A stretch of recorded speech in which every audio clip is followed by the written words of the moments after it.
This is an extract of the interview with Pastor Chris Oyakhilome about his association with Prophet T.B. Joshua sometime around 2001.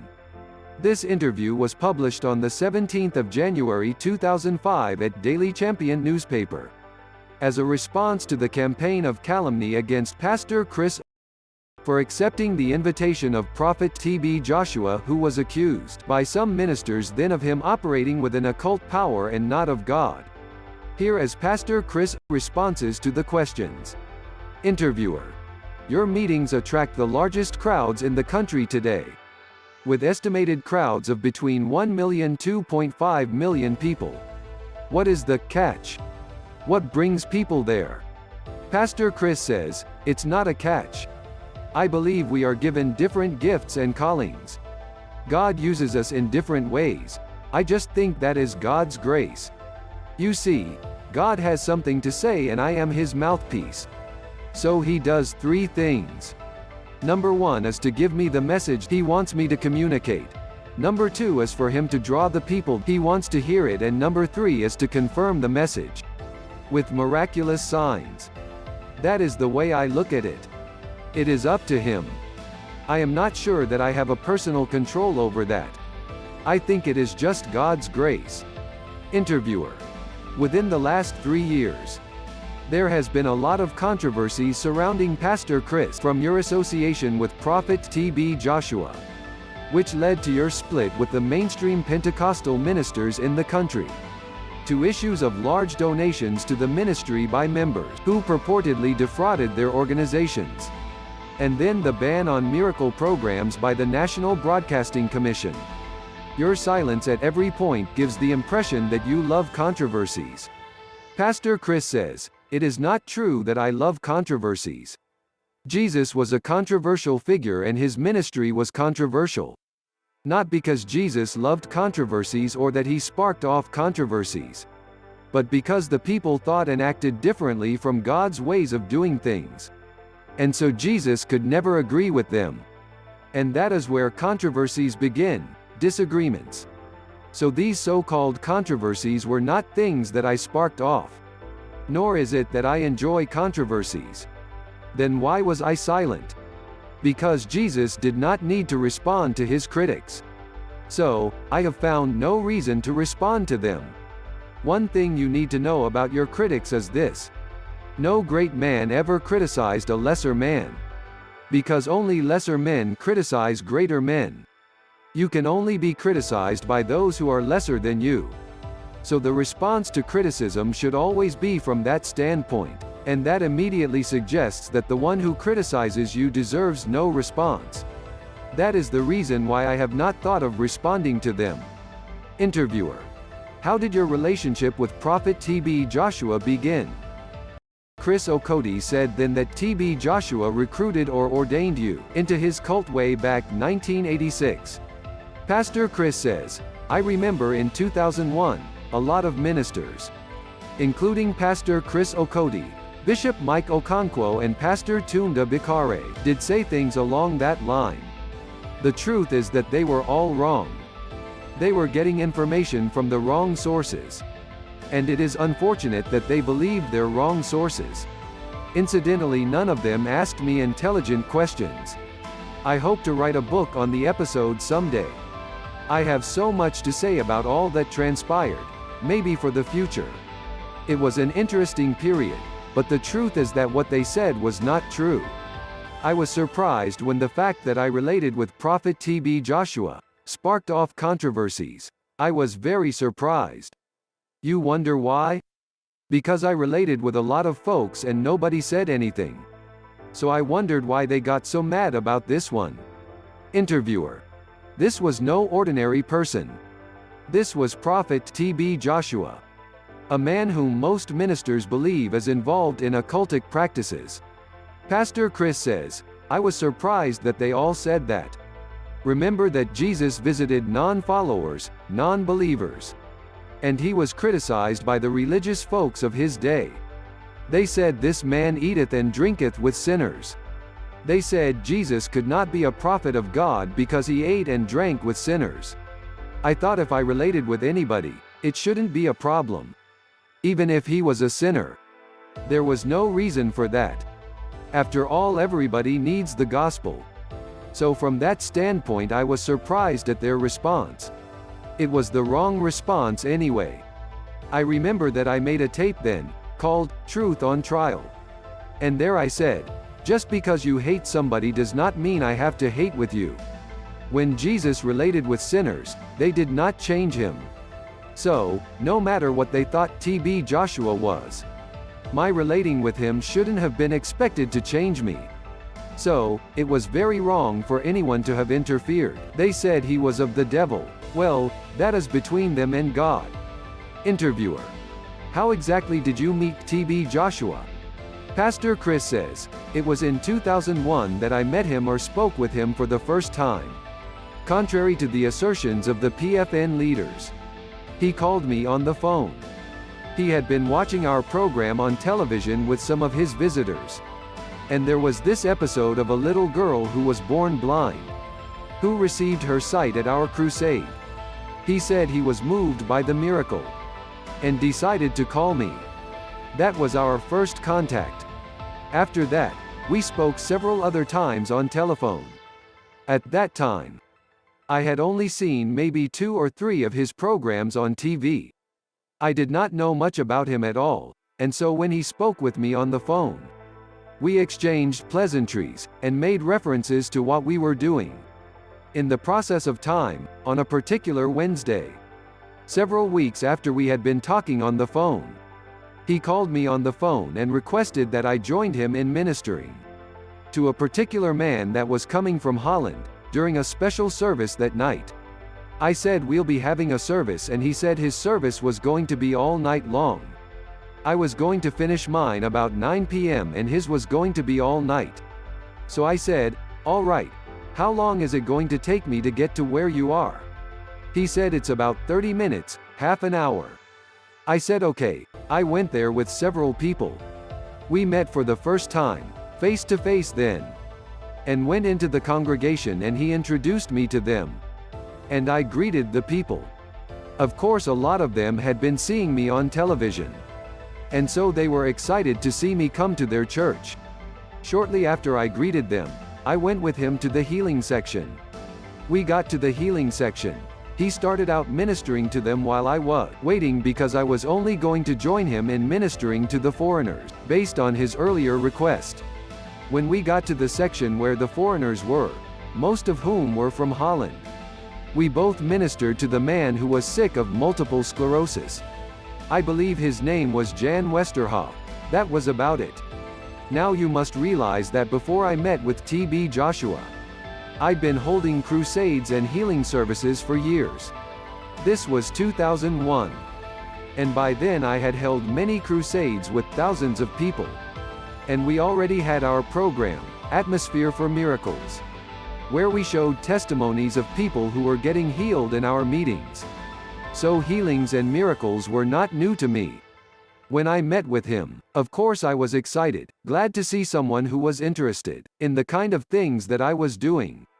When these controversies came up, when these pastors, Pastor Chris Okoti, Bishop Mike Okonkwo, and Pastor Tunda Bakare got on television and began to say a lot of things, I actually had to maintain an association of sympathy with the man. There are so many things I have to say, like I told you. But these are all leaders in the church, and I wouldn't want to say things that would make them unhappy with themselves, or even make members of their congregation unhappy with them. I do not think that is my responsibility. So I would not want to go into certain details. Interviewer: did you at any moment think that your detractors were right, and you wrong? After all, you were the only man on your side of the divide. Pastor Chris says, I knew they were wrong all the time. Maybe I should define something, because the issue was not TB Joshua. They tried to make him the issue.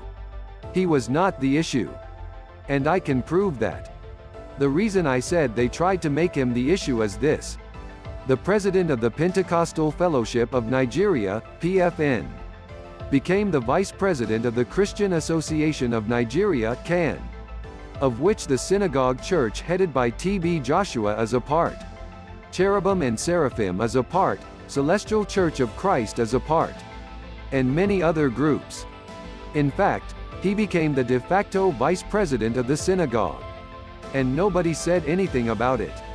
There could be no better endorsement of TB Joshua from the PFN than that. If you could fraternize with all these groups as their vice president, doesn't that say something? If indeed any of them was really of the devil? Imagine Paul the Apostle as the vice president of an occultic group? The point is, TB Joshua was not the problem.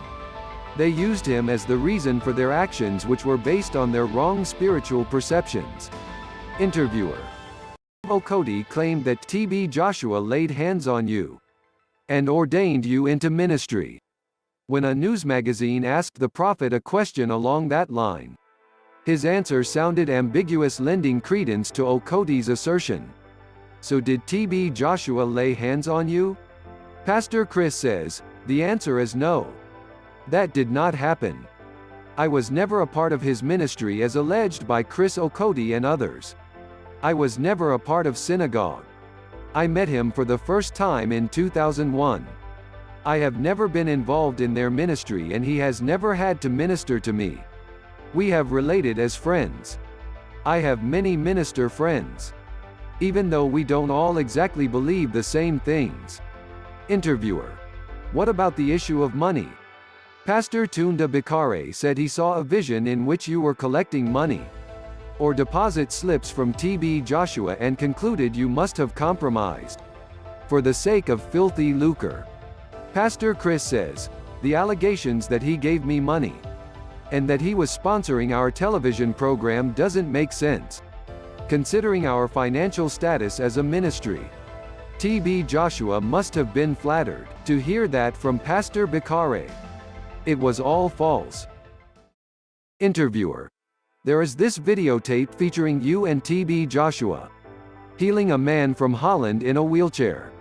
A voiceover referred to you as the junior prophet. Have you seen the tape?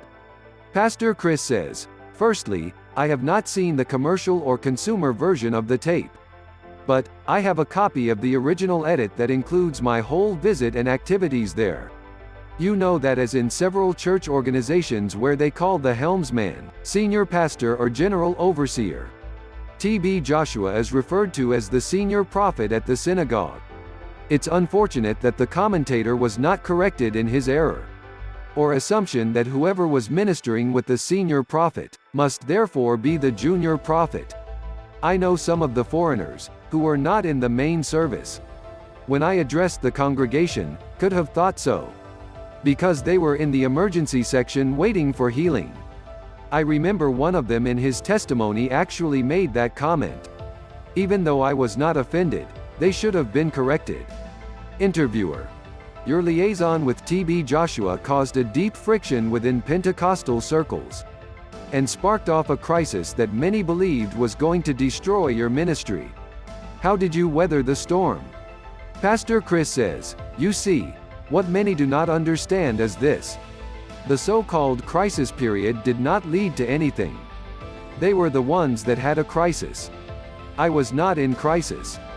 And this was what they did not understand. We have a firm Bible-based ministry. If a ministry like this could have been destroyed by things like this, that would have happened a very long time ago.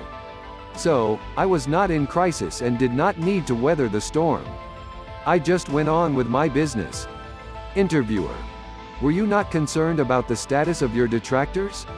You were pitched against the who is who in Nigerian Pentecostal circles, especially considering the fact that men of God like Bishop Mike Okonkwo and Pastor Adeboye of the Redeemed Church and even Matthew Ashimolowo made certain remarks about you then. Pastor Chris says, I did not mind. I was never bitter about it. They were all misled by their sources or assumptions. I have never met Pastor Ashimolowo or Pastor Adeboye. They don't know me. Even though Pastor Adeboye granted us the use of the Redeemed Camp facilities twice, several years ago, for which we remain grateful, I've never met him. But, whatever their comments were, I leave it all to God. You see, I have been brought up strong in the Word of God. I have walked with the Holy Spirit enough to know, like the Apostle Paul, that none of these things move me. And if you are successful, you expect people to come after you. If you amount to anything, you should never be surprised when people criticize you. Never be surprised when people rise against you and condemn you. Jesus said we should not be amazed when they say all manner of evil against us and accuse us falsely.